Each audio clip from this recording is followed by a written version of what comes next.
L'autorité de régulation de la National Communication Commission de Taïwan, ou NCC, a créé un comité de gérance et de prévention d'interférence du signal satellite. Elle tiendra une réunion ce jeudi pour enquêter sur l'interférence de la chaîne de NTD-TV suite au signal bloqué du satellite ST1 de la station d'APTV. NTD-APTV Asie-Pacifique est une affiliée de la New Tang Dynasty située à Taipei.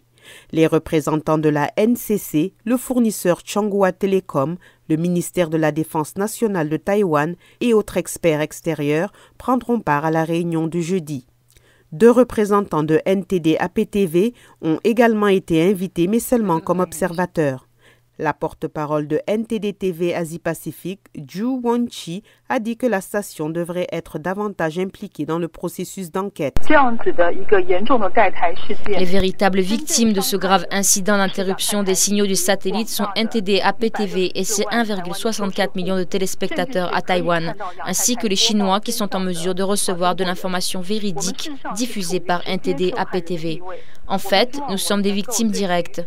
Comme ce processus continue, nous espérons que bien que ce comité étudie l'interruption des signaux satellites et la prévention de tout incident à l'avenir, nous puissions présenter et exprimer nos opinions et participer à l'ensemble du processus d'enquête. Du 17 septembre au 2 octobre de cette année, les signaux du satellite ST1 de NTD-TV à Taïwan et en Chine méridionale ont été bloqués, d'abord pour quelques heures par jour et ensuite pour toute la journée le 1er octobre, lors du 60e anniversaire de la révolution communiste en Chine.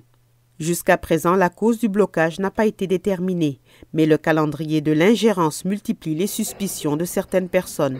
Des gens comme M. Vincent Brossel, chef du bureau Asie-Pacifique de Reporters sans frontières. Toujours, il faut se poser la question à qui profite le crime, c'est-à-dire pourquoi cet incident est intervenu. En l'occurrence, c'était juste avant le 1er octobre, une date ultra sensible où on l'a vu, toutes les mesures de sécurité, même souvent complètement ridicules et paranoïaques, ont été mises en place en Chine. Et évidemment, une chaîne comme NTD-TV gêne les autorités, donc quand on se pose la question à qui profite le crime, on dit forcément aux autorités de Pékin. Brossel a exhorté le gouvernement taïwanais à déterminer exactement ce qui s'est produit au satellite ST1.